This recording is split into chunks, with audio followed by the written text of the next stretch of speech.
Good afternoon, everybody. Welcome back to Mythgard in Middle-earth. My name is Corey Olson, the Tolkien Professor, joined as always by my friend Grifflet, who appears to have spent his time since our last session contemplating the wisdom of Lenglamal kneeling next to this really quite odious and radioactive-looking fungus for quite as long as she really has done, apart from the fact that given that she's been kneeling there on one knee just for months and months, as far as Griffith can tell, she really can't be doing her patella any good. Really, the bigger concern is, what might be happening internally due to radiation off of this obviously, troublesome fungus. I think I would, it might drop off as, inverse distance squared Lenglamal. So even if you just moved over to there, it would probably significantly reduce your exposure, I gotta think. But then again, and by the way, I never really noticed this before, like the stalk action, right? This fungus, like, what exactly... Okay, so we've got these big spheres and globs, right? And the spheres and globs growing in the midst of these, like, sludgy pods. I'm okay, but these stalks are really fascinating. Of course, they look like, I don't know. Doesn't it look vaguely Palantir-like? Doesn't it look vaguely, this view, of course, it's hard for me not to think of the, the Peter Jackson flaming eyeball on top of Barad-dûr. I don't know if that's kind of what they had in mind, but see, if I had seen this in the middle of, one of the orc camps, I would have suspected. I doubtless have seen it, just didn't notice it. I would have suspected that this was actually artificial, right? That it was handmade, and it looks indeed like a wooden pole with the spikes on the top, so that like they've come along and they've been like, this is the king ball of fungus, and we're gonna we're gonna set this ball of fungus on high above the lesser balls of fungus, and it shall be like our great, radioactive totem fungus. That's what it looks like, right? That this this little like inverse tripod action is like the great fungus holder, but presumably the elves didn't do that. Did they take this over? Or the dwarves? Right? The elves obviously brought their own furniture, right? They brought these chairs with them from Lothlorien, which makes, and this table also, clearly, which matches with it, which makes me really kind of, like, I'm imagining, right, the troop coming, like, when Celeborn sends help down into Moria, several of these fine people coming with, like, these chairs strapped to their backs and stuff, because, like, we have to bring our own chairs. But the table, though, that's really hardcore. They must have had a wagon of some sort. Bring that sucker. And who pulled the wagon? Did they hire goats? Did they borrow goats to haul the wagon on which they brought their elvish map table from Lothlorien? Again, the rest of these things could all have been borrowed and stuff, but that table and chairs, they brought that with them. They obviously did. But then again, who erected the fungus totem? Or does it grow that way naturally? I can't believe that it grows that way naturally. Look at that. That's obviously a wrap, right? Something like cloth or leather, right? Wrapped around to bind together however they've constructed the thing. Oh, yeah. Yeah. Anyway, so thank you, Griffith, for your observations on the fungus. I hope that you haven't stood here in this close proximity to it. But at least, Lenglamal, you're female, right? What is that doing to your ovaries? Are you still of childbearing elvish years? Seriously. Maybe elves are immune to, like, radioactivity-caused birth defects. They're not subject to disease. Does that count? I don't know. Believe it or not, Tolkien didn't address that, so who knows. But anyway, sorry, Lenglamal. Let's carry on. I will bring you to Magor, so you may seek out Okay, this relic he you're going to sought. bring me to Magor. Okay. Well, Druidsfire, don't tell me you've never been concerned for Lenglamal's safety, right? Come on. This is just like some really basic radioactive fungus, like safety procedures that even elves really should follow. So, I mean, I can't think I'm the only one. But anyhow, okay, let's go find Maegor because we have more immediate concerns than the long-term reproductive health of Lenglamel the elf. The sorceries of Gorothul have set into motion Right. an evil that cannot be ignored. Right. You have come with Margot wait, I into was the not gonna dark ignore it. reaches, and Right. must end this threat before it is too late. Right. I'm going to end the threat because that's what I'm about, Maegor. I'm about ending threats. Oh, you've got it. Did you have that snappy helmet before? Because I kind of don't think you did. I don't remember you having this snappy helmet when you were imprisoned.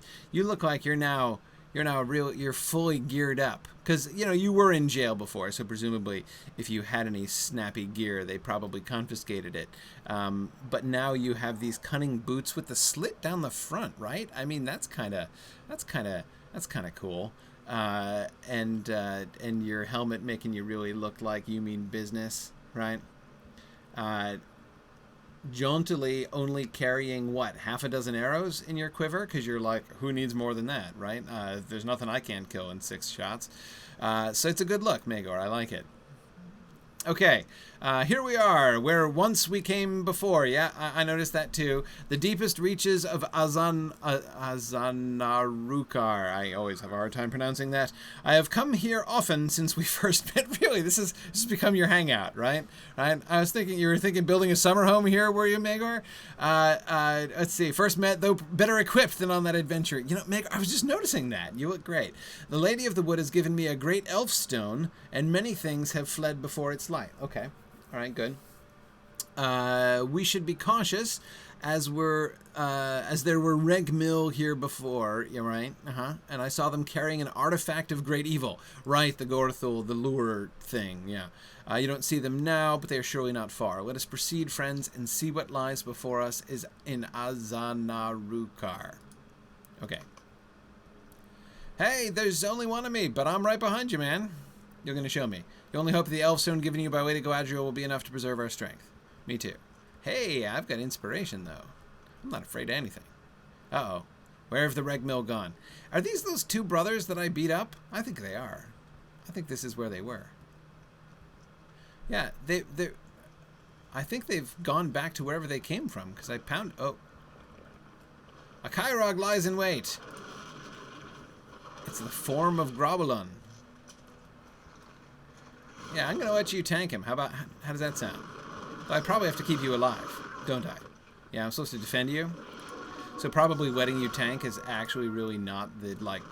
There we go. Okay, I guess I'll tank him. Oh, I stunned him. Oh, wait. The light of the Elfstone shall weaken this beast? While you said that, I love how he covers his eyes. No! You've thrown sand into my eyes, even though my eyes appear to be made out of mineral substances already. But I don't like it. Okay. But, you know, Growlin, I don't think you were this lovely shade of pink before. I gotta say, I mean, is it like, Breast Cancer Awareness Month down here in Moria? Like, or down in the subterranean depths beneath Moria where you came from? Because, I mean, if so, that's unexpectedly civically minded of you. Wow. Okay, there we go. He is cast down, and good, my friends. He continues to speak of me in the plural. What is he talking? What, like, is he talking like me and his tapeworm, or what? It's by the way one of my favorite Mark Twain quotes. He says the only 3 people who can speak of themselves in the plural are newspaper editorials, reigning sovereigns, and people with tapeworms. Okay, yep, there's something terrible ahead. Oh, there it is. Yes, the lure thing. Right. It's as we feared. The many forms of Growl and the Kyrog have been drawn right to the place I can't pronounce. Behold, there's some evil with the beacon of Gorothul. Okay, yeah, shh, all right. Let's sneak. We're sneaking. I'm even better at sneaking than you are. The Kyrig. It is as if they do not see that we're here, and look, the beacon, it glows with a sickening light. Yeah, examine the artifact. Want me to bust it? You examine it. Uh-oh, it's worse than we feared. The Kyrig are magnifying the power of the beacon. Oh no, they beseech Gwathnor to return. We beat him once. Can we beat him again? Quickly destroy the artifact. Okay. Um, I shall strike at the Kyrig when they react to its destruction. Okay. Wave of Dread. Yikes. Gwathnor has returned. Aye. Okay, do I attack him? I think I do. Come over here, you big ugly thing. The light of the Elfstone shall weaken the beast. Oh, good. I can't attack him yet, huh? There we go. All right. Wow. You know, the vapor trail off your swords and, like, coming out of your back, is that your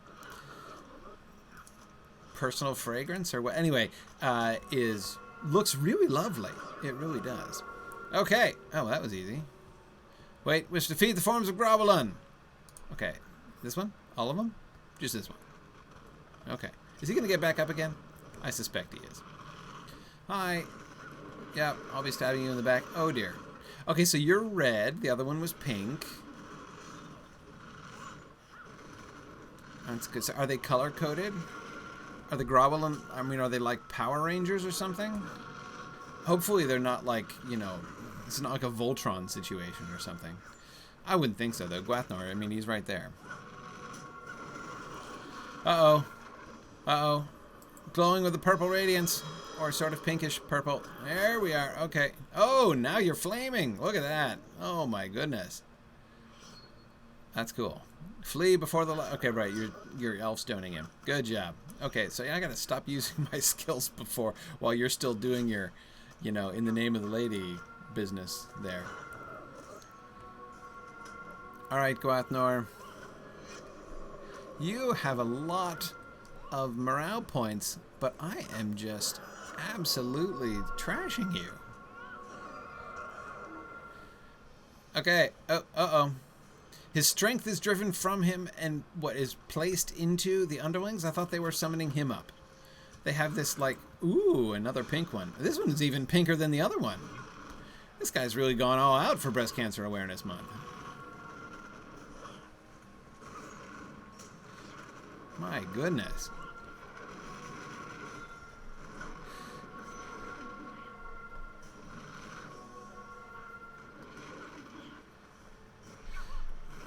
Anyway, I'm kind of interested in how this is set up because, of course, it makes me think of Melkor and Sauron. You know, it's kind of a. Hey, wait, Magor, do you want to come over here and? Yeah, are you? There you go. The light of the Elf overcoming. I just want to let you monologue there. Okay, now we can make use of our skills here. Okay. So yeah, I mean, it's an established thing in the Tolkien world that evil creatures can sort of disperse. Well, okay, powerful creatures can disperse their spirits like into other, can like invest others with their spirits and their powers. Melkor did this all the time. Morgoth did this all the time. Sauron does this. This is why when Sauron has his moment of panic, right, when he recognizes that a highly justified panic, when he realizes that the ring is right there on the cusp of the cracks of doom. He withdraws his spirit from all of his lieutenants and all of his armies, and that's why we're told, you know, that Tolkien says that, you know, his captains suddenly steerless, bereft of will. Whoa, okay, so we got one red and one pink. He just came over to boot me across the room and then left again. All right, Magor, you got to hold your own against that guy. Can we split them up? I'll get this one, then I'll come help you with the other one, okay? Anyway, so Sauron, as I said, was doing this too. And, of course, it weakens the enemies. This is why, you know, Morgoth becomes weaker as time goes on, because he's sent so much of his spirit into his servants, like, you know, the winged dragons that he's developing, and of course the orcs that he is, you know, sort of helping to multiply and be filled with wrath and all that stuff. Okay, we now have our final go against Gwathnor, who's already almost dead. He's like one shot away. Oh, yeah. The servant of shadow and flame is defeated once more. Anyway, point is, this is kind of an interesting sort of reciprocal relationship that it had, right? On the one hand, those forms of were investing their spirit into summoning Gwathmor, like sort of reviving or reconstituting. I don't know exactly what they were doing to Gwathmor, but then Gwathnor's spirit was sort of passing into them. This whole kind of back and forth thing is a little bit weird, but the idea that kind of transfer can happen, right, is a sort of a Tolkienian thing. And this whole idea about Gorothul and his lures is really an interesting one, right? That it's really kind of a cunning plan, because of course we know that there do exist these evil creatures who were, sort of allies of / creatures of Morgoth in his beginning. Near the beginning of the world, which then fled from the Valar and have been hiding in the deep places of the earth. So they're there and they're pretty much free agents at this point, but they kind of still sort of keep to themselves down beneath the earth. So the idea that some bright, sharp-thinking evil person would come along and say, "Hey, yeah, let's actually find a way to draw them up and stir them up in a place which is going to be inconvenient for the good guys." It really makes a lot of sense. But, okay, hey, Maegor, that was great. Yeah, we ended Gwathnor's growing strength and dispersed the forms of Growlin that were drawn to Azanarukar, yes. We have won a short victory, a small respite without the beacon of Gorothul. It will be some time before Gwathmor and his servants can again find the world above. So again, we're not understood to have killed him, just to have driven him back, and it'll be a while before he finds the world above. So he's imprisoned. He's in so. Maegor seems to be imagining what's his name, Gwathmor, to be in some kind of labyrinth-ish sort of thing. Again, it's something more like a prison than a refuge, right? Which fair enough. That could also be. It will not last forever. We do not possess the means of destroying these creatures, lesser spirits though they be. They are beyond our ability. We can hinder them for a time and hope the peace we buy is worth the dangers. I feel it is. Oh, okay. Good, yeah. I think it's worth it too, Maegor. Good has been done here.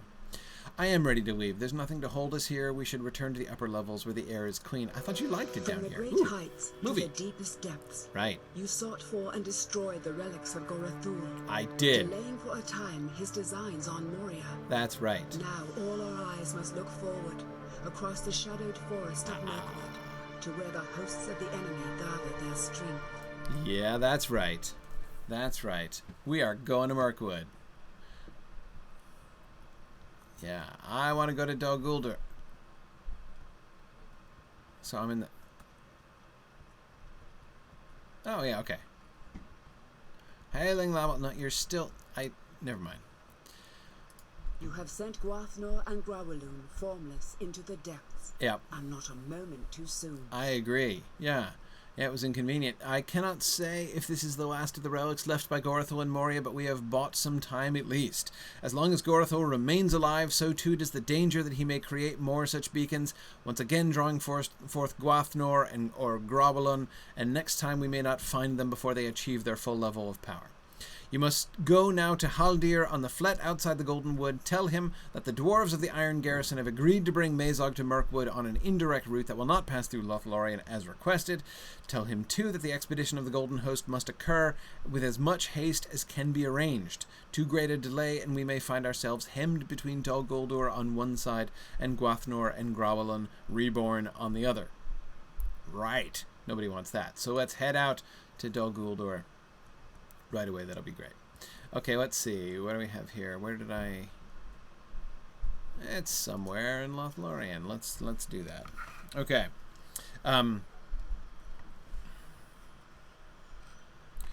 Ooh, wow. Okay, see, I haven't heard about this.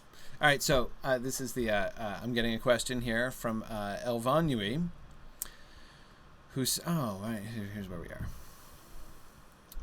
All right, sorry. Let me just catch a quick horse here. Well, slow horse, and then I'll read out the question. And well met. Okay, Actually, I'll take the swift horse. All right. People on Twitter are getting excited about the possibility of a new high elf race coming to the game with the Mordor expansion, briefly mentioned in an interview with Game Devs. What are your thoughts? Oh,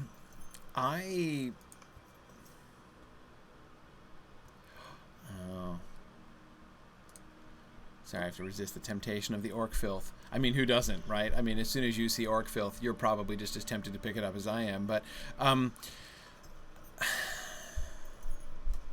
well, honestly, my first reaction to this idea is puzzlement.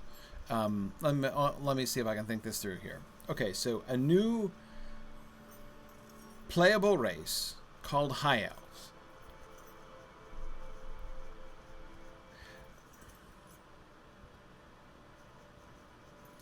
So,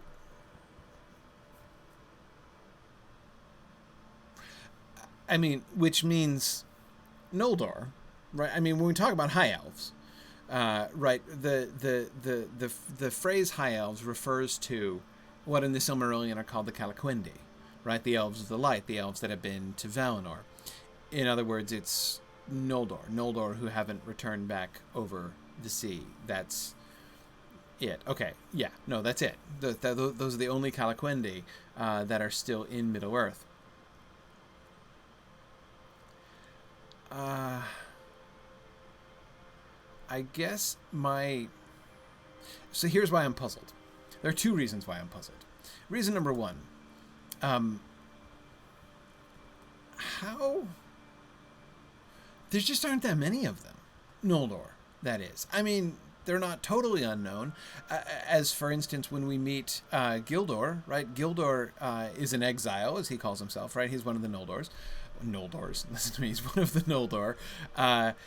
And he says, he doesn't just say I, he says we, right? And if he had just said I am an exile, then it would have been perfectly likely to think that he was the only Noldor in the bunch and the rest of them were Sindar or Sylvan Elves, which we know is quite normal, quite common for, solitary Noldor to be, sort of going about as chieftains among groups of Sindar or Sylvan Elves.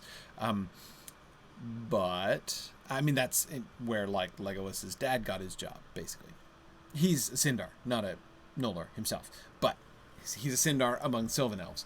So he's parallel in that sense to Celeborn, who's also a Sindar, though the elves of like this Galathrim dude who's pacing around the Flet is a Sylvan Elf, as is Haldir and all the rest of these guys. So you've got Sylvan Elves, right, in Lothlorien. Everybody in Lothlorien is a Sylvan Elf with the exception of Celeborn and Galadriel. Right, and everybody in Mirkwood is a Sylvan Elf with the exception of Thranduil, right, and Legolas. So, anyway, as I say, there aren't that many of them, so that's one thing. So if, like, an infinite number of player characters can be High Elves, that strikes me as a little odd. The second, my second piece of puzzlement is,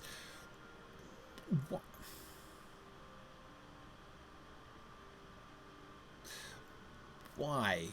And why now? I mean, so assuming they do an expansion, right, for Mordor, which is fine, right? If they do an expansion for Mordor, is there a reason why a High Elf player race would be attached to that update? I mean, like, is there a storyal rationale for that? That's the thing that I'm having the hardest time kind of wrapping my own brain about. Now, I mean, I'm not trying to knock it. Like, my faith in the LOTRO developers is really high. So, I'm not going to just like sit around and be skeptical and poo-poo it before I hear the story and how they do it. I just myself don't immediately see the obvious relevance, right? It's not like the High Elves come into the story at that point with Mordor, right?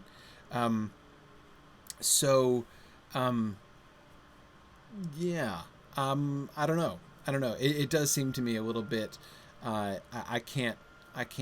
So for those two reasons, like the High Elves are supposed to be real scarce. and B, they're supposed to, like, I don't see where they would come in or how it would be incorporated in the story. Now, it doesn't necessarily have to be incorporated in the story, right? I mean, after all, like, the addition of the Bjornings wasn't exactly incorporated into the story. But of course, here's the other thing. Calaquendi are way overpowered, in a sense, right? I mean, remember Glorfindel at the fords of Bruinen, right? Frodo in his quasi-wraithified state, right, from his wound, looks across the river and he sees the shining figure of white light, right? And Gandalf tells him that he was seeing Glorfindel for a moment as he is on the other side, right? Because the elves, the high elves, the elves that have seen the light of Valinor, exist at once in both worlds. That is, the regular mortal world and also in the Wraith world. There's something fundamentally different about them. So they're well, not to make a joke on the name of the news outlet from which I think some part of this story seems to be coming from, things I briefly saw over on the chat screen. They're massively overpowered. The Calaquendi, the High Elves. So is that going to be reflected? And if so, how? Is it going to be a race that you can't start at level 1? That would be kind of interesting. I mean, if it's a race that starts at level 100 or something like that, a sort of a specialist race, that would seem to kind of fit. I don't know. It's interesting. I mean, I'm not saying I don't think it would be cool. I'm not saying I don't think it would work. I just those are the questions that I would be most interested in trying to answer. Trying to kind of figure out myself when and if they actually release that. So, yeah, cool. All right, that's very interesting. I had not heard that, and it is. Yeah, that's very interesting. Hey, Haldir. I will see you again when the time has come. Right. Okay, so, yeah, the time has come now, Haldir. That's why you are seeing me again. We are readying to leave as quickly as we are able, but the preparations of the Golden Host cannot be hurried over much, lest we doom its mission to failure. Okay, right, no rush. It will take some time for the dwarves to bring Mazog to the edge of Mirkwood, especially since you're making them go around, yes, indeed, and that will allow all the necessary preparations to be made. Oh, let me guess, you need help with your preparations, don't you, Haldir? I hope you are ready when that time... I'm ready now, let's go, man. Both the dwarves of the Iron Garrison and the elves of Lothlorien will rely on your courage and ability. Well, I appreciate your saying that. I hope, too, that this expedition is not a mistake. Me too, yeah. I think it is. As I've said before, I think it's based on an entirely false assumption, which the dwarves, and especially Broen, seem to be making unthinkingly. But that's okay. It's been a long time since the forest bore the name Greenwood the Great. Oh, that's your aspiration, is it? I will see you again, Griffith, when the time has come. Okay. Oh, right, yeah. Can I have some leggings of accord? How do those look? Okay. All right.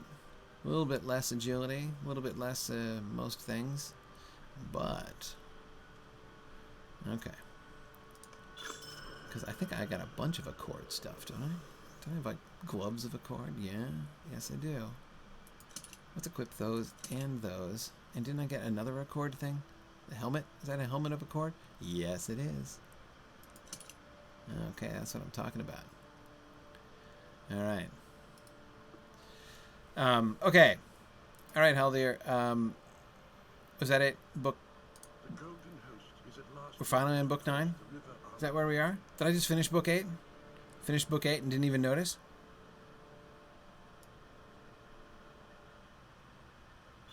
What does it say with the thing I completed? Oh, well.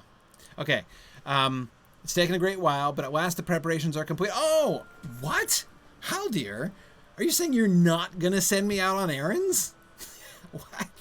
What is this? What is this?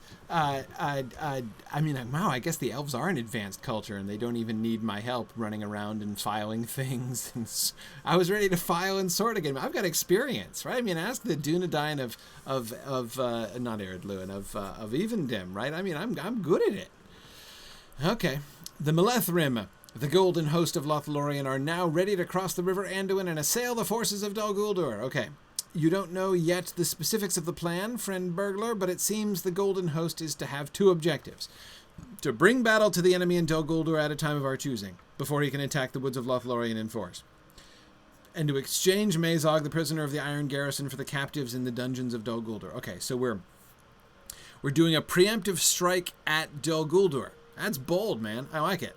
And then the exchange of Mazog, which I don't like and I think is dumb. Okay, your aid has been requested for both of these aims. No problem.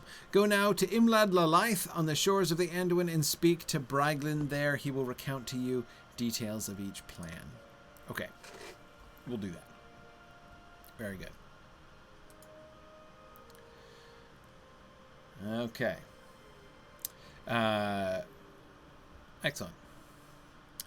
Let's... I forget which stable masters I have. Have I been to Imlad Lalaith yet? Oh, whatever. Let's just ride there. Okay. Oh, hi, Kiriana. Yep, I'm good so far. Haven't been attacked by any wild animals. Alright, so we're just going to go along. I could just go along the south bank here.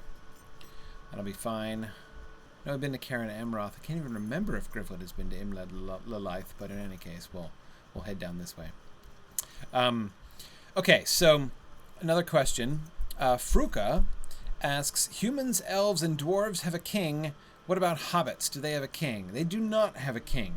The hobbits are sort of interesting, right? Okay, so the hobbits are essentially in a monarchy. That is to say, the hobbits of the Shire still officially recognize the... I wonder which lady rests here. I forgot. It's... is this the Nimmerdale statue again? Excuse me, are you looking at a butterfly in your hand? Yes, you are. I think that makes you Nimmerdale. Okay. Just checking. Right, so, kings. So the hobbits of the Shire officially recognize the sovereignty of the King of Arnor. So when the kings in the north, not those kings in the north, the other ones, when the kings of the North Kingdom, when the kings of Arnor were around, the hobbits of the Shire officially held themselves to be citizens of the Arnor, of the North Kingdom, and therefore under the sovereignty of the king. And they were under this sort of the immediate rule of the Thane, which means, of course, that he's like the Thane underneath. You know, he's one of the his title means that, you know, Thane means like he's like one of the captains, one of the soldiers of the king. So Thane is in that sense a sort of a delegated position, right? You know, he's sort of the Thane underneath the king. However, the let's see, where are we now? All right, there's Brian Karas Galathon. Hang on, let me see if I've introduced myself to this stable master. If not, I should when I run by. So they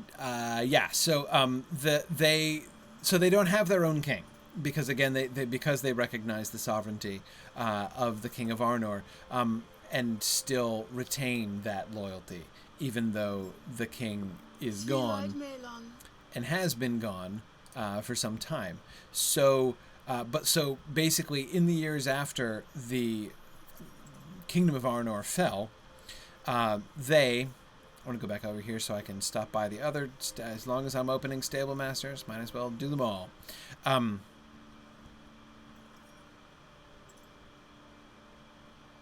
Did you notice me not fall off that bridge? I just went straight across and I didn't fall off. I'm just saying. Don't want to brag, right? I'm just pointing it out. Want to make sure you noticed.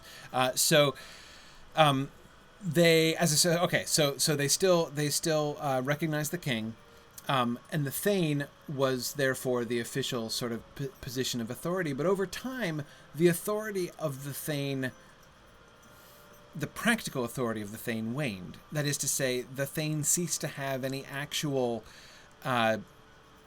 power on a day-to-day basis in the Shire. Mostly because there was like nothing for him to do. I mean, the hobbits are very peaceful, and they all seem to just kind of generally get along. I mean, you know, except for like giving each other prank gifts and that kind of thing. But I mean, in general, they move along pretty well. The other figure of authority, of course, in the Shire is the mayor, you know, the mayor of Mickle Delving, who is also called the mayor of the Shire.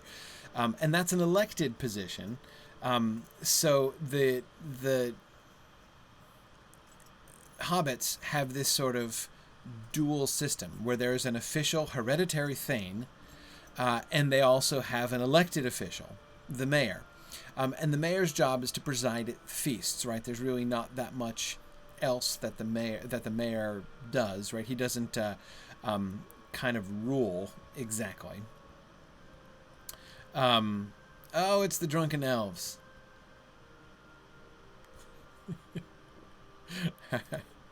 I've come to Imlad Lalaith in the evening, and so I get the drunken elves. Hang on, I'll talk about the drunken elves in a minute. But just to finish my train of thought here, the Thane is still around, but he doesn't really act. He doesn't really do anything. It's just sort of a nominal title in a sense. Over time, it has ceased to be used. They decided to appoint a mayor because apparently they wanted somebody to preside at feasts, but he doesn't really do that much either. Remember the line that it's Farmer Cotton tells it to the four hobbits when they return, right before during the scouring, when he's recounting the events that led up to the influx of ruffians and stuff, and that is that Lotho, right, he appoints himself Chief Sheriff, right, and is then called Chief. And remember, Farmer Cotton says about Pippin, he says, "Your dad, Pippin," right? He never had no truck with this Lotho from the beginning, right?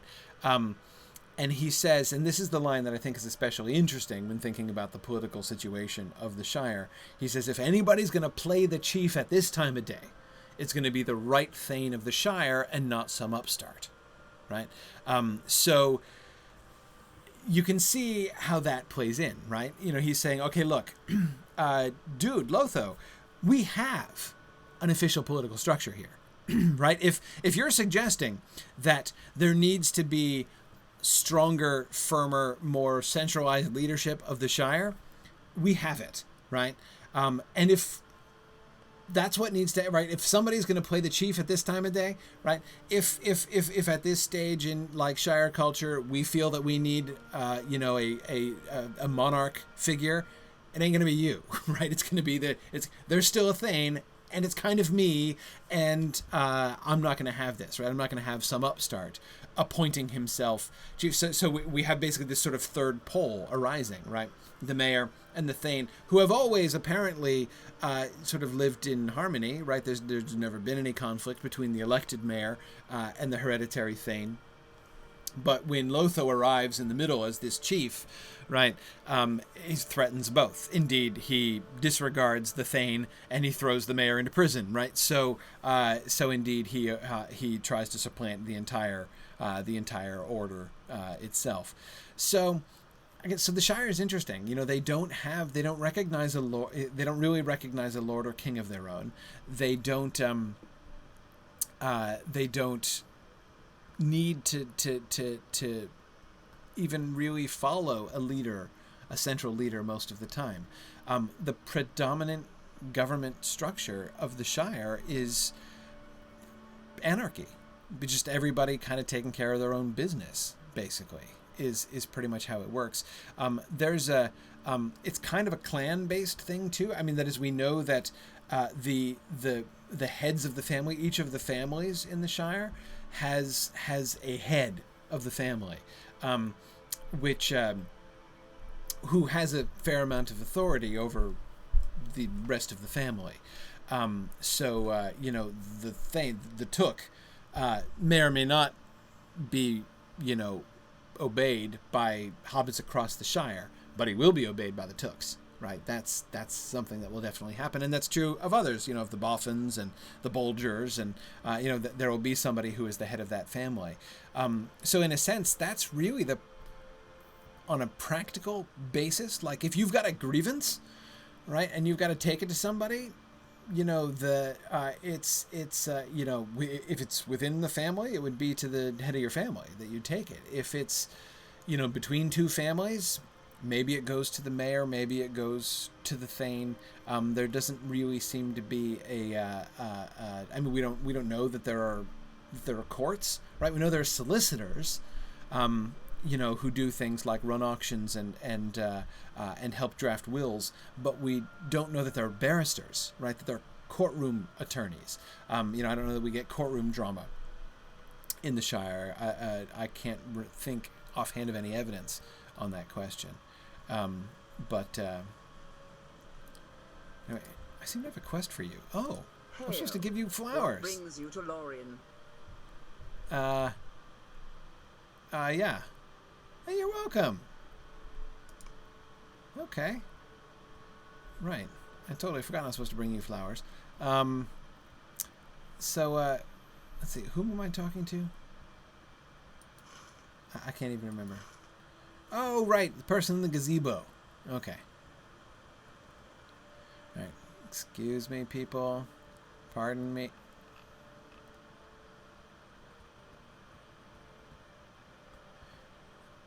Seriously. Lady, is this the elvish idea of revelry?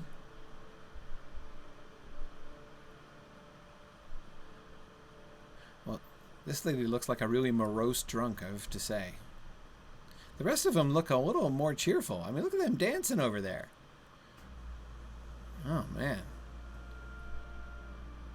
Gosh. Makes me feel bad. Did you see her down there? She really looks like she could use a friend. I'm just telling you. But you guys are busy. Never mind. Hi, Braglin. Whoa. I had begun to wonder if you would not wish to be part of the first crossing. Nice mask. You had begun to wonder if I would not wish. I would wish. Is that what you were wondering? You were wondering if I wouldn't wish it? I don't not wish it. Oh, wait, I'm confused. You're pleased to see this is not so. wait. Coming again. Hang on. I gotta keep track of my negative.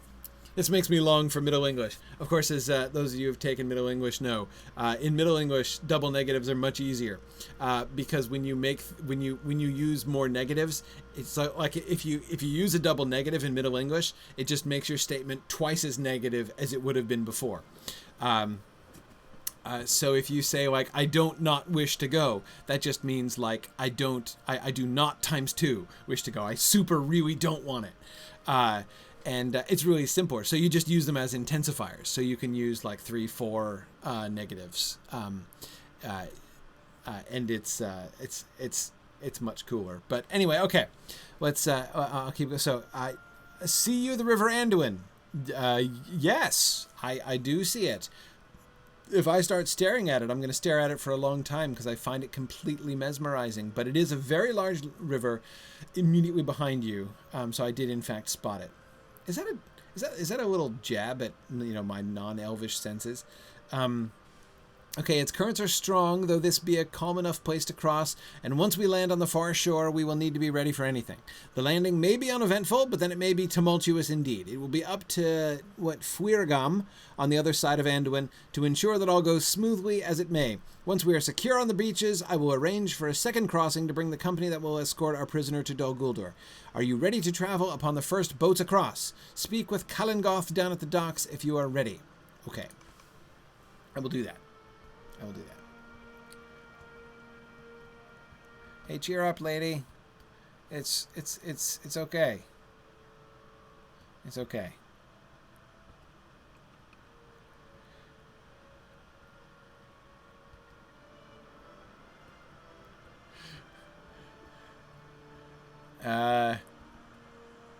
Can I do the Drunken Elves quest?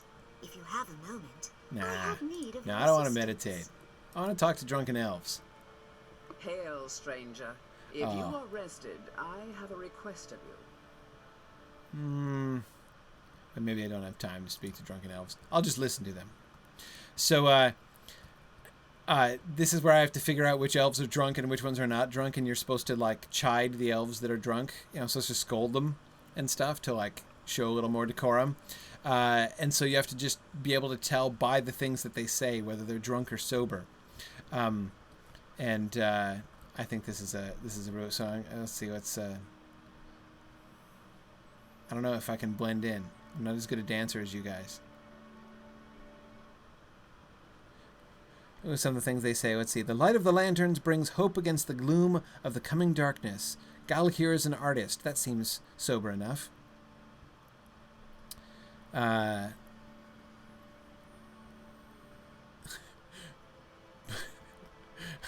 Brenny's buried pies? Wait, what? A toast to the walls of Moria and the rays of Khazad-dûm. Okay, that is not good. May peace come again between the Galadriel and Durin's yoke. I think that elf is tipsy. That's definitely a tipsy elf. A toast to the fall of Moria and the rise of Khazad-dûm. May peace come again between the Galathrim and Durin's folk. That's what you meant to say. The boar-flank snakes are quite inedible. Halton has outdid himself this time. I don't think that's what you mean to say. Probably steaks, not snakes. You're probably not eating snakes. I love how this guy can't even say the name. Laura Limborenian. Yes, Laura Lindorinen. Man, if you that's a. I really like that joke that when they're drunk, even the elves can't pronounce the name of their forest. Of course, you see LOTRO taking a stand on the post-movie controversial question of do elves become intoxicated?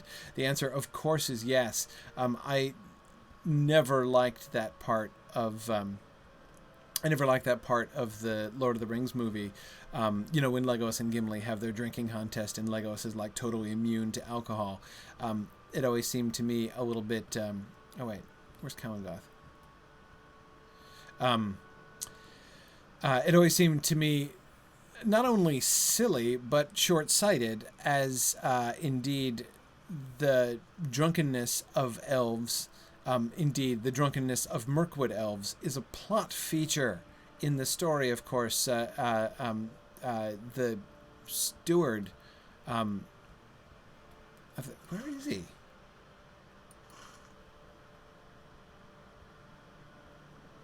Is this not his boat? All these trainers. Okay. I'm south. All right. I'll just head south. Should I swim to his boat? Do I just hop in? Just board the boat. Oh, there's Kalangoth. Right there. I missed him because he didn't have a ring over his head. Okay, you're there. What business have you with the Lord and Lady? I'm ready to cross. Yeah.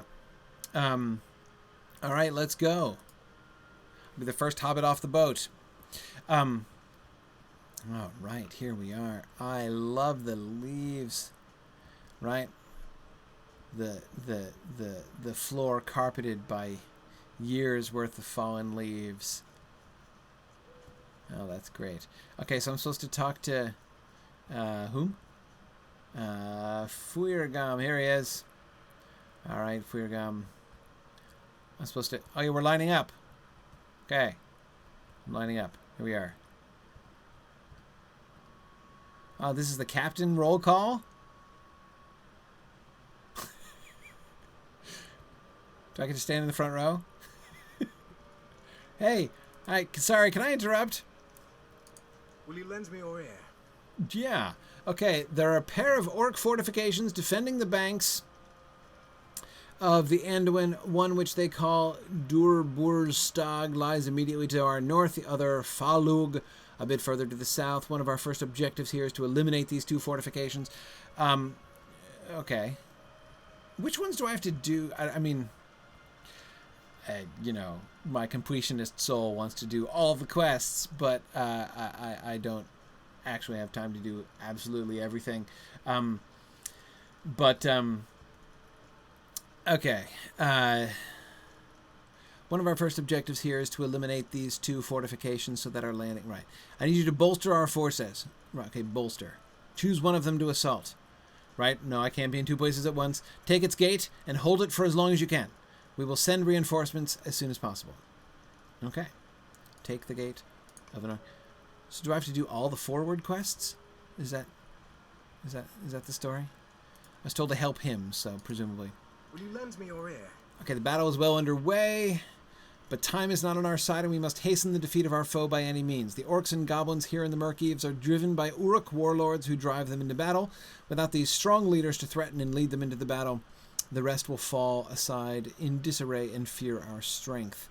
Take the battle to any of the Uruks whom you should encounter. Each one you defeat shall mean a swifter victory for us all. Okay, just to kill 2 Taurash war leaders. Okay.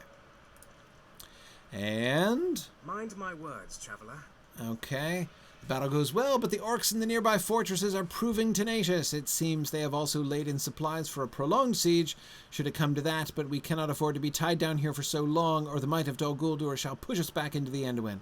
I bid you fight your way into those camps and destroy their supplies. This will weaken their defense and ensure that none of them are able to retreat with valuable stores back into their dark tower. Okay. All right. I think I can do all 3 of those in one swoop. So let's do that. Let's see. Which one do we want to go to? Let's go north. Okay.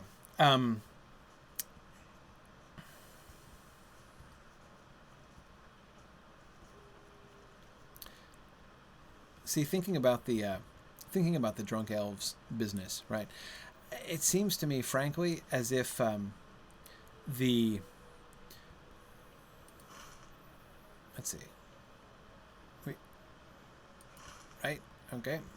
It seems to me as if Peter Jackson and company really sort of fell prey to kind of a classic blunder right there. That is the desire to emphasize the awesomeness of the elves, right? We want to show that elves are different from humans, right? That they are in some sense or senses, you know, sort of superior, even physiologically superior to elves. This is also why we get into like the whole, like, you know, elf as crazy ninja warrior thing, you know, in the movies. But and it's fine, you know. I'm fine with it. Okay, here we are. So what am I supposed to do? I'm supposed to hold the gate. I've taken the gate. Hooray! Okay. I'm defending the gate.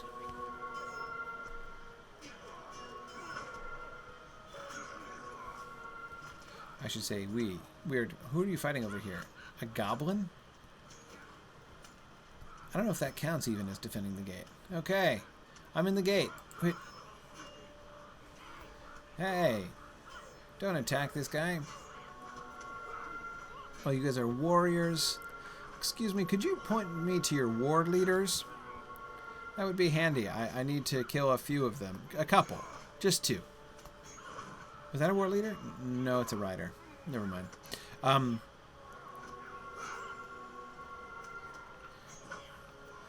Meanwhile, let's look at the cosmetic structure of these orcs. Would you stand up? I'm looking for the...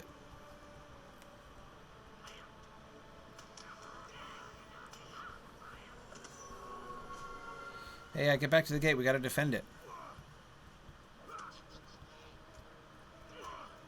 Don't surrender the gate. What would constitute surrender of the gate? If they kill me? Shall we make a wall of bodies before the gate?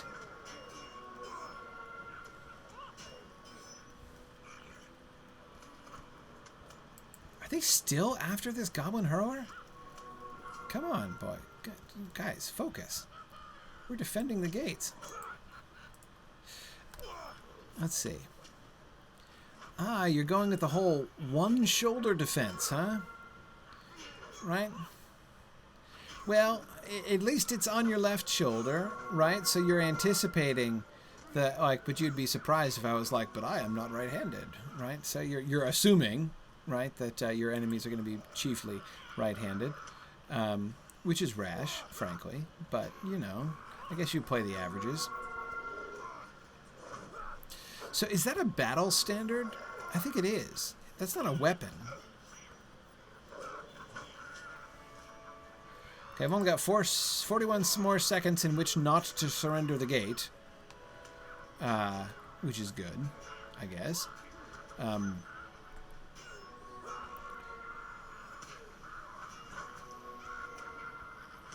Again, I'm assuming. Alright, yep. Stay on the gate, guys. Hey, where's the third guy? Did somebody kill him? No, he's down there. Alright. Here we are. Defending the gate. Against all... Ah, yeah, that's right. Oh, no you don't. I've got my backup Melethrim soldiers here. Melethrim soldiers here. Okay. Alright. We did it. Very good. Wait, who's attacking me? Oh, a hurler. Whoa, sorry. What's on your back? Is that a spiky turtle shell on your back? Because that's really cute. Are you going to turn around and, like, run into me backwards? It's a quaint idea.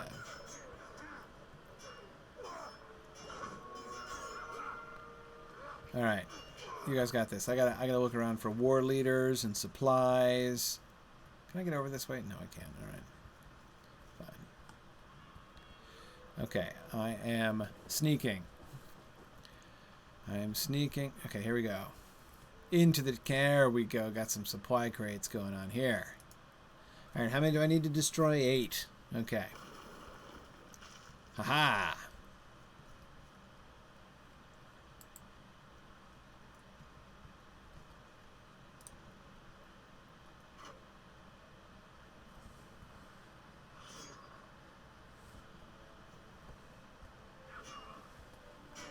Okay. Cool. So, war leaders must be around in the back. They always keep their war leaders in the back. And I got another supply crate here. Good job, Griffith. This is going swimmingly.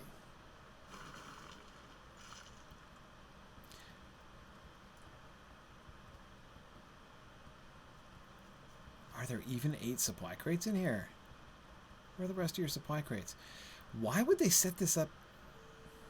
It's a little bit strange, isn't it? To sort of have this labyrinth of interior walls in their own camp.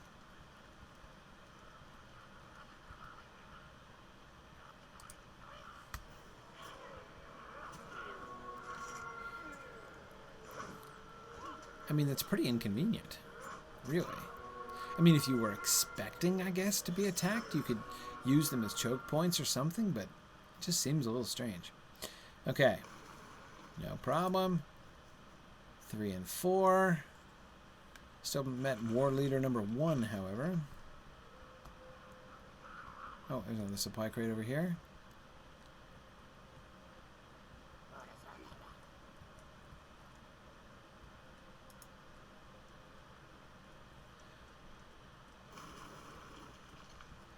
Okay.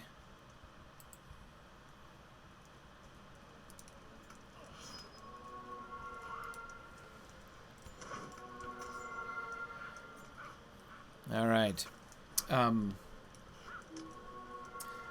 Aerocab, that's an interesting question. Oh, come on, you annoying... Look, Goblin Hurler, I like turned my head for a second to look at Arrowhead's interesting question, and like you run away and start throwing things at me from a distance. That is no way to behave. Erocab is asking, in light of the movie critiques, what was your favorite interpretive decision made by the movie crew? That's a great question. I love that question because I don't like complaining all the time, and it's too easy to get nitpicky, right? And it's what I find. See, for me, it's the tricky things about the movies, is that with the Lord of the Rings movies in particular, I find it very easy to be critical of small things, but the big things were really good. I mean, I can find an almost infinite list of things to complain about. If I want a list of things to complain about, a list of things that they screwed up and that I don't like, I can find that. Oh wait, I only need 2 more crates, and I have to kill 2 war leaders, but there's only the one. Does he have a friend?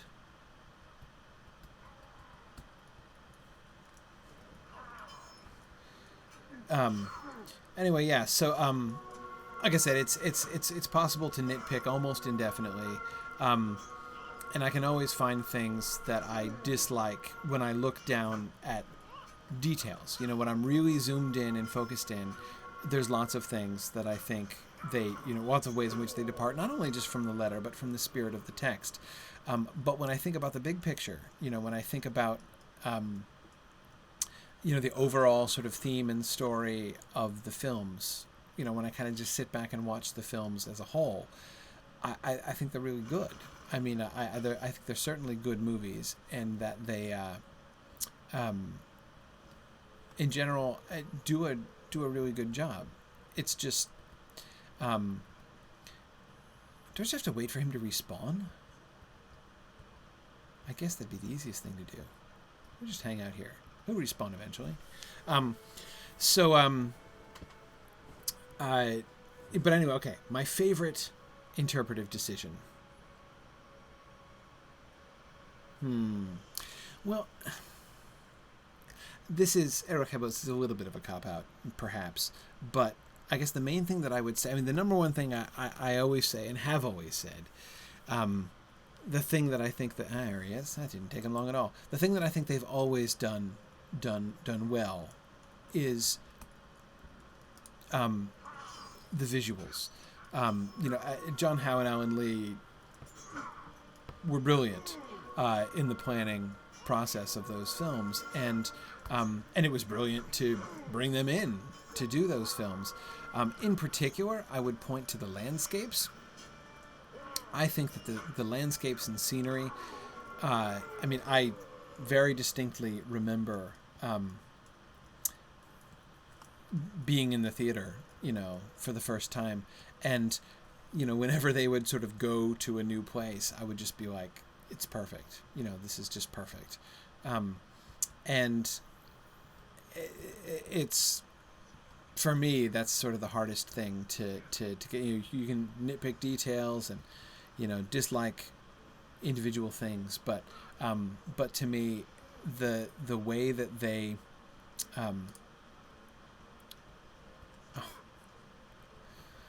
here I am being attacked. It's okay, Malethrum Soldier. Don't worry. You don't have to participate or anything. You can just walk on by. I got him. It's all good.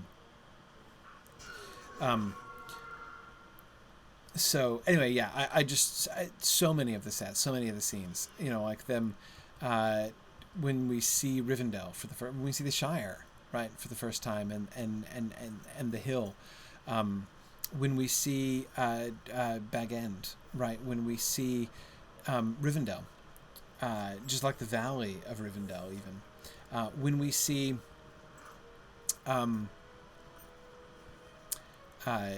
Eregion. Right, I remember, saying this when we saw Eregion for the first time. Oh wait, there is a stable master here, but he's not here yet. Okay, never mind. All right, there's a skirmisher chasing me. Yeah, do you want to chase me up amidst all the captains? Huh? I didn't think so. If we were gone. So yeah, so many of the visuals, they just nailed it. Megovanen. Okay. Good. Yeah, now that the enemy is pinned within those fortifications, we can work on destroying them. Okay? I'm happy to... Ooh. 20,000 rep? What was that for? What do you need? No problem. Happy to help with that. And good. All right, what's next? Oh, 3 more. Okay, let's see. Might you spare a moment of your Must time? ensure that the commanders in Dol Guldur cannot get reinforcements into the Murkeves during our assault upon the fortress. Any large number of troops would have to come through the Gostanon, the gate upon the road that leads to the east. The orcs still control it, but I am certain that we will soon capture it. For the moment, you need me to see that the gate is made useless to them. Try to jam the mechanism by which it is raised and lowered. It will not slow them down for long, but by then our assault will be complete and the Murkeves will be ours. A cunning plan, Fuirgam. Might you spare a moment of your time? We're nearly ready for a decisive assault upon Amon Anganed. But my men, not your friends, my pals have warned me that a set of siege engines lies in wait, looking up the steep paths we must scale to take the fortress. To muster an assault under the reign of such dark engines would result in needless death and might even cause our assault to falter. Okay, destroy the ballistae and catapults. Can do. And Might you spare a moment of your time? the riders. Yeah. You're being harried by the warg riders. Okay. All right. Hunt down warg riders, jam the gate mechanism, and destroy the catapults and ballistae. All right. Will do. Let's see if we can get through the Murkeves introduction today. That'd be great. Okay. We got a goblin runner. Well, we had a goblin runner. Guy seems to have taken care of the goblin runner. Oh. I need him. So yeah, Erocheb, I'm sorry if that seems like a kind of cop-out-ish sort of answer to your question. Like, it's not a specific thing, it's not a specific moment, but it really is my favorite element. There's so many things and it's easy to underrate it. You know, I mean, it's one of the biggest things, you know, in doing a visual adaptation is, you know, how do you make real these scenes? And in particular, again, the landscapes might seem like a small thing, and again, in some ways, compared to many other kind of bigger conceptual issues. But again, Tolkien, that was Tolkien's primary focus himself. He loved landscape. That's why there's so much landscape description in The Lord of the Rings. He pictured these things in his head really clearly. I don't know if the sets and things that Peter Jackson made exactly match Tolkien's own vision and how he envisioned the thing. But I mean, it certainly worked for me in most cases. There's, of course, one major exception to this, and that's Rohan. You know, that Rohan really is described like open prairie, and there's just not open prairie in New Zealand, so they weren't able to use that. So that, you know, the sort of like hilly sort of steppe country that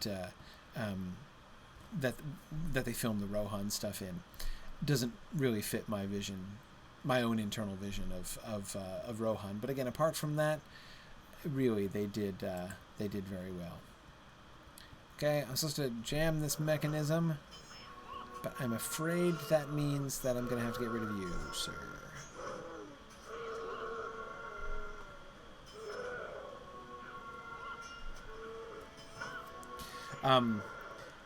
Let's see. Feargrim says, favorite on the landscape theme, the zoom out as Aragorn, Legolas, and Gimli dash off on foot to pursue the Uruk-hai and rescue Merry and Pippin. Yeah, I mean, again, that's like the Rohan thing, so that, I mean, I have to admit I was distracted by that. I mean, it's beautiful country, and I really like it. But so much of it is perfect. The Emyn Muil was perfect. Lothlorien is great. I don't want to complain. There's so many things to love about it. I want to emphasize just the one thing I didn't like. I loved Gondor. I loved Ithilien. I just thought they did a great job with so much of it. As I say, especially the landscape. And the sets. Again, I don't just mean the natural landscape. I like the vast majority of the sets that they designed. They really seemed to me to nail most of it. I mean, I loved Moria, I loved Lothlorien, I loved there you are. I love Bag End. I like Rivendell. So yeah, it's in my mind that's by far the biggest strength, and the storytelling taken on its own. When you start nitpicking, when you start asking like, oh, but is it the same? It's not the same story as the story that Tolkien was telling. But that's okay. It's not meant to be. It's an adaptation. It's Peter Jackson's story. And Peter Jackson's story is an interesting story and a good story. That is, I say that of The Lord of the Rings, even though I believe in many ways they were trying much harder to stick with the books and with Tolkien's ideas in the Hobbit movies. That might sound strange for me to say, but I still believe that's true. I would still say that of the Hobbit films. Nevertheless, it just doesn't work as well. I mean, there's not... the story that Peter Jackson tells is not a very successful story. It doesn't hold together well. It's not satisfying in the Hobbit films. Whereas in the Lord of the Rings, even where it differs sort of puzzlingly from Tolkien's story, it still, works. It still fits and is really interesting. So, anyway, let's see. We're doing catapults and ballistae.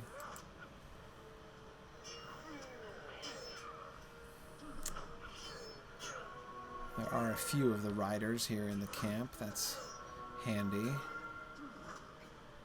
He's going to send me back here just to kill a bunch of these orcs again that I already killed, isn't he? I dislike that when that happens. When Grifflet destroys a catapult, he really destroys a catapult. First, I pour gasoline on it, then I set it on fire. I mean, I really don't see how without incendiaries I'm going to make a catapult do this. Fragments of the catapult go flying. All right, what do I need? Another ballista up the hill. Where am I in combat? Who's that guy? Oh, okay. Didn't see you over here.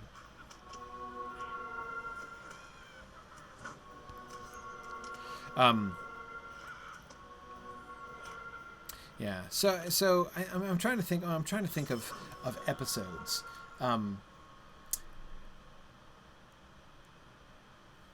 trying to think of episodes in the films that I really, really liked their adaptation of.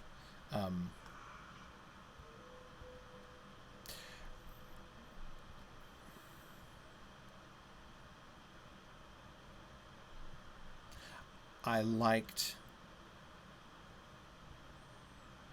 the Balrog scene, wings and all, right? The Balrog scene worked really well in the films. Oh wait, there's another rider down there. Wait, isn't the ballista up there? Yes, it is. Okay. Oh man, would you get over here? Just came from there. Stupid warg rider. Where are you going even?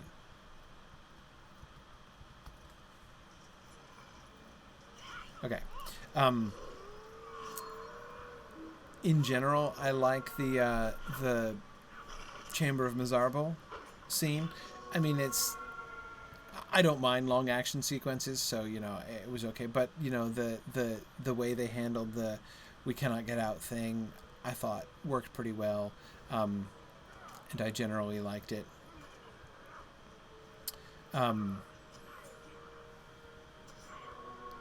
What else? What else would I say? Although I don't like what comes after it, I really liked Henneth Anun and the Forbidden Pool. I really did like that. Let's see. Okay, war leader, warriors. riders. Okay. So I've got everything now but the riders. Any more riders? Looking around for wargs. Don't see any. There was another one over here. Did he regen while I was doing the rest of the camp? Don't see him. Okay. Oh, there he is. There he is.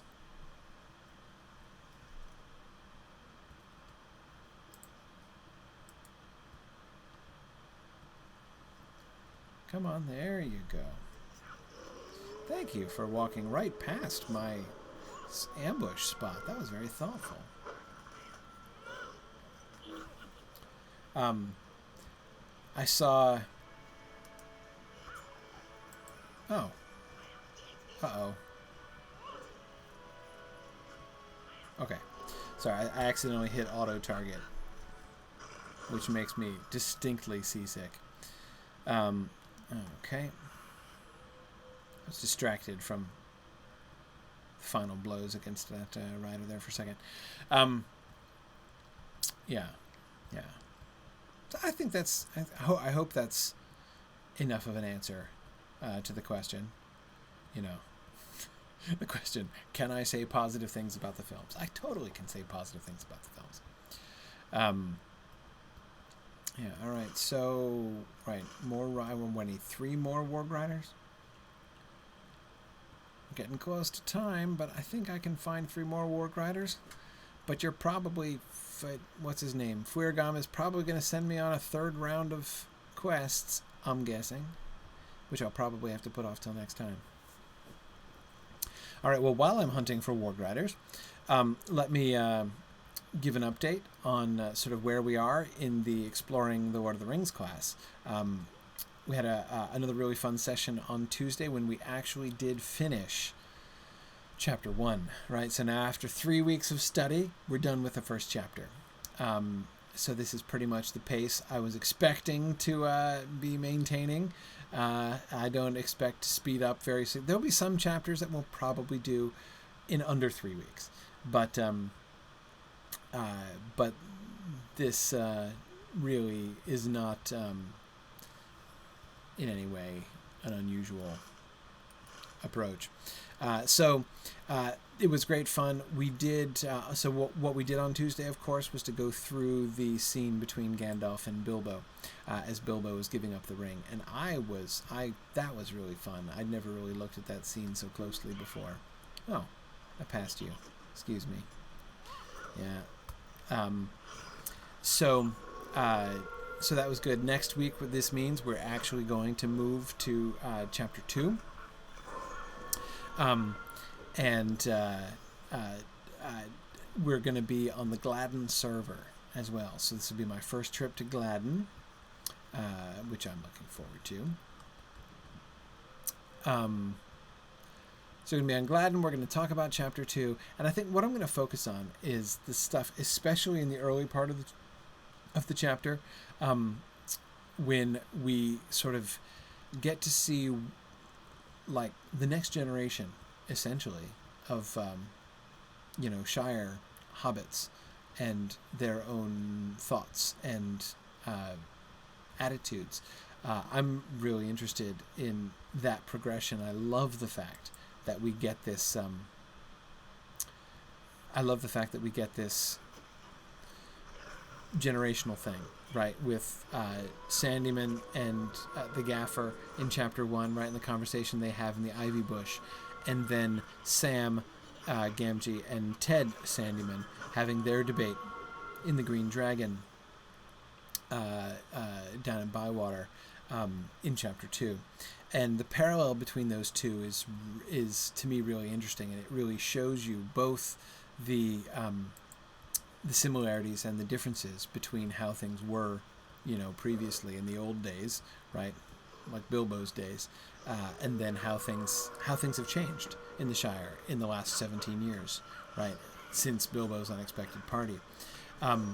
So that's going to be our primary focus. We're going to spend a fair bit of time on that conversation between Sam and Ted, and we're going to look at Frodo and what's kind of going on with Frodo in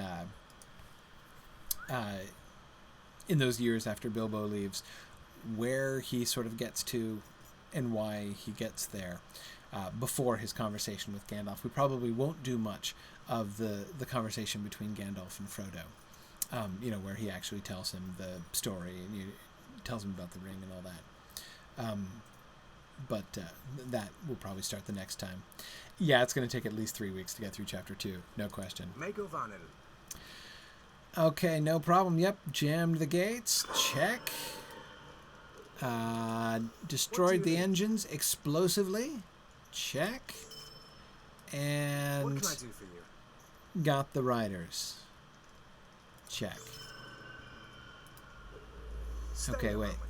Talk to him when I'm ready to begin the assault. Okay, maybe we'll assault next time. Nah, let's assault now. Okay, yeah, I'll join you. Let's go. Woohoo! The Golden Host is preparing to bring the first act of their invasion on Mirkwood to a close with an all-out assault upon the hill overlooking the landing. All right, an all-out assault. That's what I'm all about. Hey, can I have a snack? Do you mind if I have a little snack? Can I have some cram here? Right, gonna have some roasted carp. Yeah, that's good stuff right there. Think, hey, I'll even use some ancient battle lore scrolls, because, like, why not, right? And, yeah. Let's do this, Firgam. Now is the time. I agree. We're storming the mountain. Forward! I'm right with you.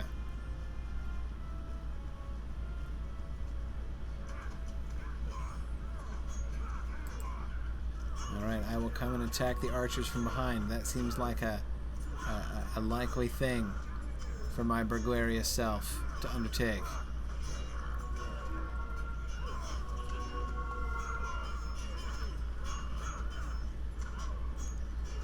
Okay.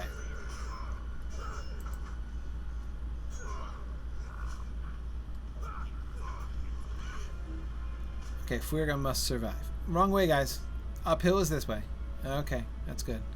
Yeah, usually you can tell when you're running downhill and when you're running uphill. Okay, here we go again. Alright.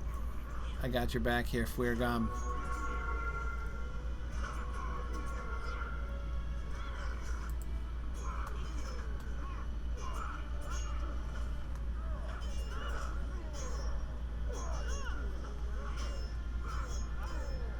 Okay. Man, the first time I did this instance... No, the last time I did this instance. When I did this instance with my Runekeeper, I got to, like, the very end of the final boss. And then Fuirgam died. It was so sad. Hey! Oh, wow. A war troll. Okay, I probably shouldn't just let you pound on Fuirgam then, huh?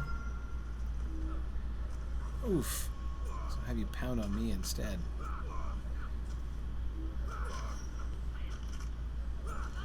I'm gonna stun you if it's all the same to you, Mr. Troll.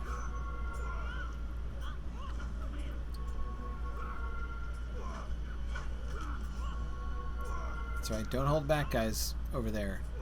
Keep it coming at this guy.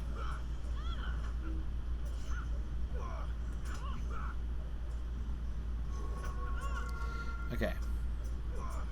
Woohoo!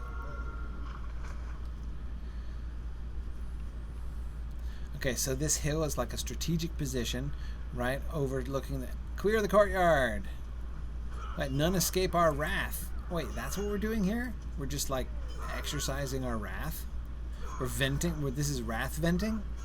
I thought this was, like, strategy. Right? I mean, I guess, you know, I mean, if you've built up some wrath, you've built up some wrath. But, still, you know, I don't know. I like the idea of the proactive assault upon Dol Guldur, though. I am a fan of this move by the Elves of the Golden Wood. Because again, see, one of the risks, one of the dangers, in fact, really one of the perfectly valid criticisms of the elves in general, and the elves of the Lothlorien in particular, is that they. Oh wait, we're going this way, guys. Okay. Let none bar a path to the vile Uruk who is in charge. Okay, no problem. Is that they sit around and do nothing, right? They just kind of sit in their woods and wait while the world passes around them, and other people are in trouble and they don't even notice, right? I mean, again, that's the sort of critique, right, of the elves. So the idea that, yikes, the idea that they don't do that, right? That they decide they're going to be proactive and they're going to go out and take the battle to the enemy. I like it. I like it. Okay, War Troll. See, now you don't have a shield on your left shoulder. You've got a blade on your left shoulder. So what is that? You just kind of lower your shoulder and run at people? I guess. Man, you just knocked them all at the same time. That was kind of cool from behind.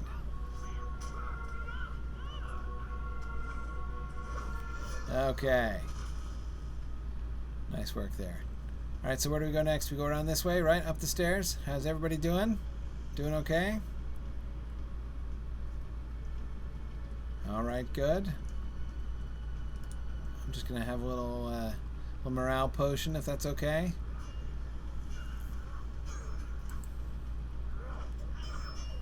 More from behind. Oh, look, more from behind.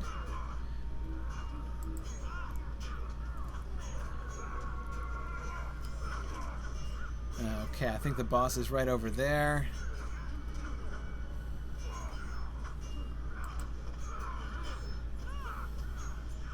Ooh. Look at the decorations along the top of the wall. You see those carvings beneath the wall?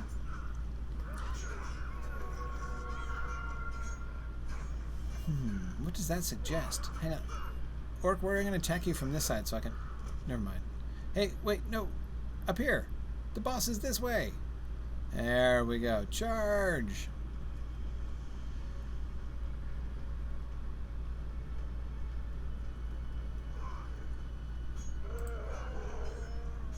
Okay, Commander.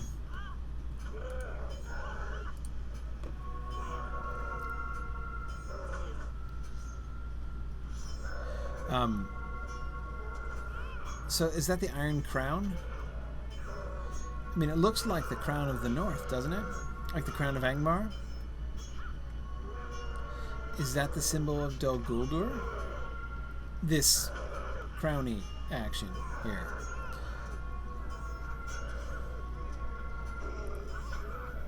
Whoa. No, don't die, don't die, don't die.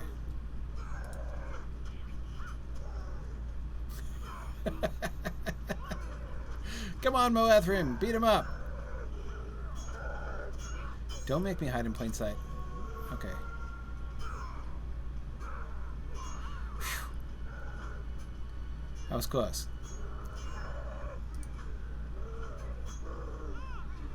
All right, Fuergam, you guys have this. I'm about to come in. I'm about to come back. Don't worry. Here we go.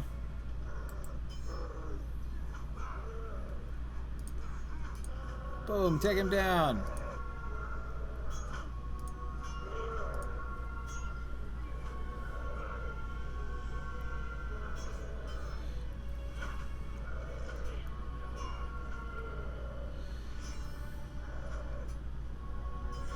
Are you guys all proud that I remember to use my hide in plain sight? I bet you are, right? At least you really should be, because that's totally not a given. I went out of miniature guardian mode, right? Did you see that? Commander of the enemy has fallen. Rout any who remain. House Fuergam, he's still alive. Okay. I think we got this now. We defeated the commander. Fuergam is still surviving. We just gotta mop up now, right? Whew, that was a tense moment there.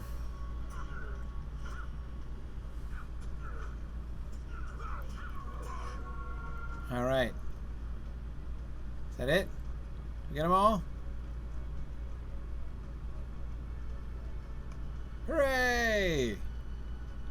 Victory!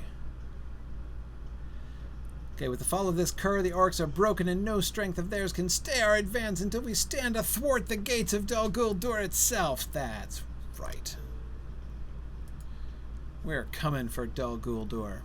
The fort is ours, and the orcs have been sent reeling.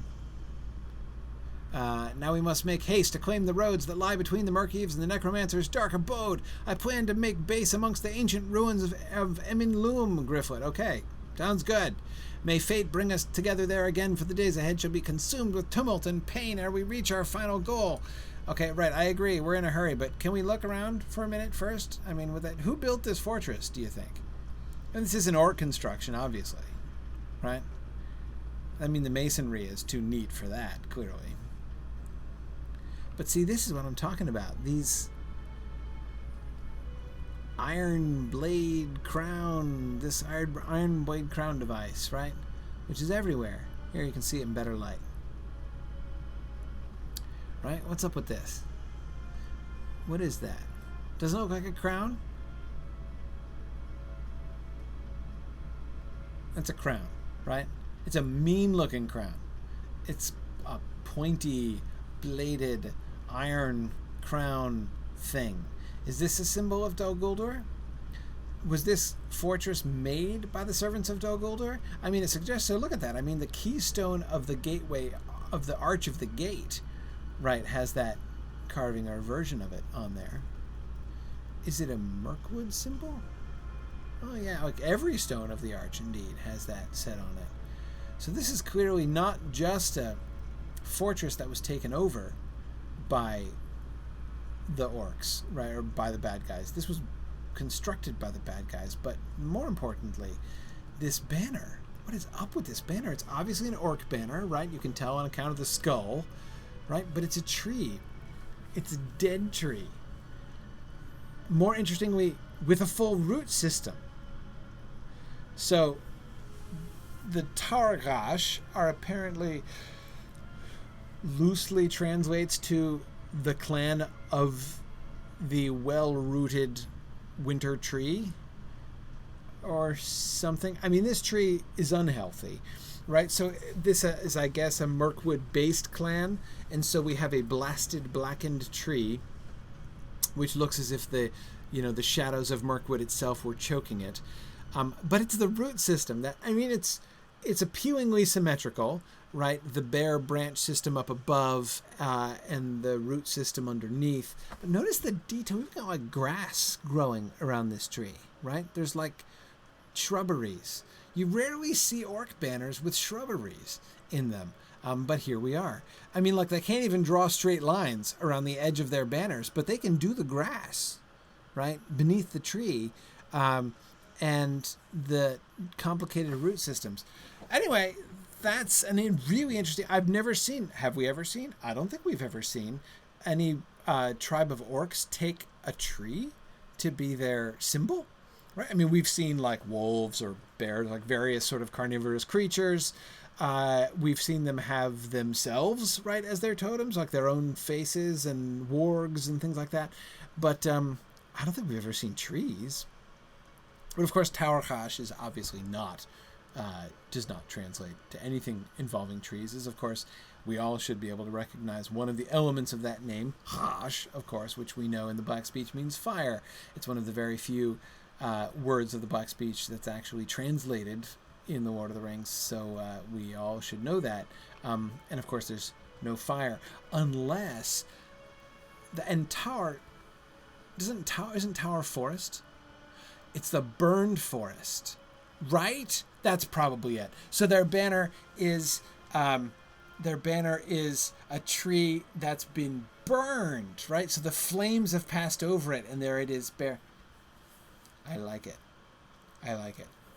I think, yeah.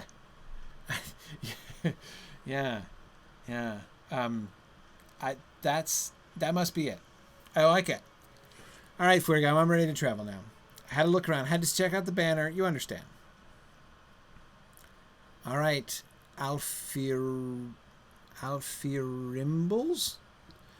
All right, Alfrimbles. I know there's no L but I want there to be a... Oh, is it... I like to think that you're the same elf who is all depressed before on the shelf. Not the shelf. You weren't an elf on the shelf. You're an elf on the step. Who is all sad over there, but now like she's worked off her hangover and she's now kneeling over here. But I don't think so.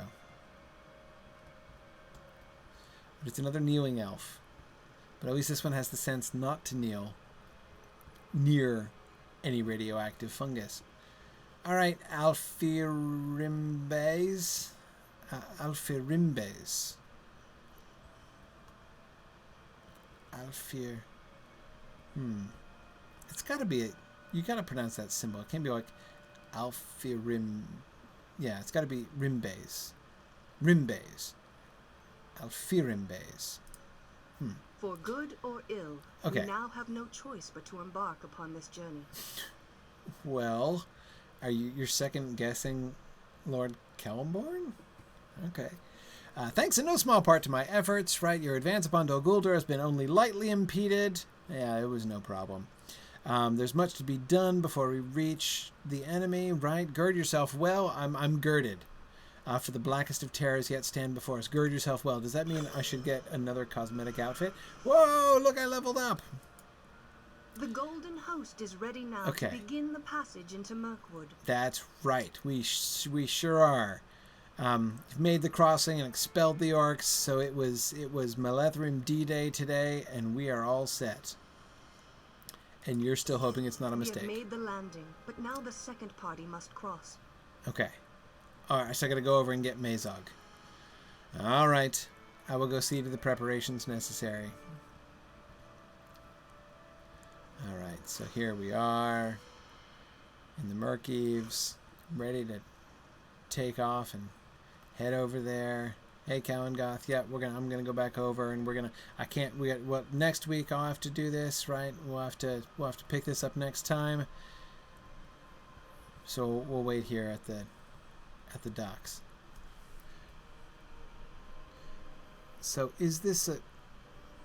no, it's not. See, my question was, this looks, of course, like the rings of a tree, right? So I was like, is this actually... Because there are trees this large, but no, you can see the boards, the joints of the boards, right? So this is just assembled by boards to look like the cross-section of the bole of a tree.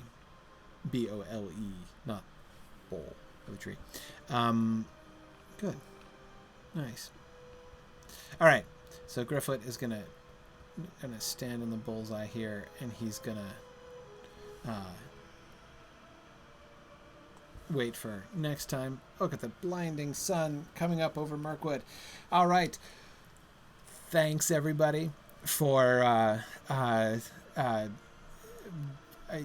being encouraging and helpful as I established the foothold of the Golden Host in Mirkwood. Really excited to make some progress across Mirkwood and see if we can get this ill-fated Mazog expedition underway next time. Don't forget Exploring the Lord of the Rings. If you haven't had a chance to check it out yet, I encourage you to. It's over on Signum University's Twitch channel, so twitch.tv/SignumU. The class is at 9:30 p.m. on Tuesdays. For those of you who are in Europe and dislike, for some reason, getting up at 2:30 or 3:30 in the morning for class, take heart. We have made arrangements. I've made arrangements to visit a couple of the European servers soon, and so we'll be doing. I'll be doing the Exploring the Lord of the Rings class on a Europe-friendly time on a couple of occasions within the next few weeks. So we're in Gladden this coming week, and then I think we're back on Landreval the week after that. But then I think after that we're going to be heading over to some of the EU servers, and so we'll have the class earlier in the day. But thanks everybody. I see several of you who have been enjoying the Exploring the Lord of the Rings class. Thanks for joining me. It's been awesome fun. Tell your friends. Get them to watch. We've had an awesome turnout on the Twitch channel. We've had over 200 people every week, 400 people the first week, which was astounding, over 200 every week joining us with the class, not to mention the people who are doing it asynchronously. So it's been a good turnout and a really fun group. I think we're going to develop a really neat community there. So I hope that you guys will be able to join us. Our field trip this week on Gladden, we're gonna do some more Shire touring. So we'll be back in the Shire for our field trip on Gladden. It's going to be fun. So again, that's Tuesday night, 9:30 p.m. Eastern time. Join me on twitch.tv/SignumU, and I'll see you here on LOTRO stream next week as Grifflet carries on and invades Mirkwood. So thanks very much, everybody. Bye now.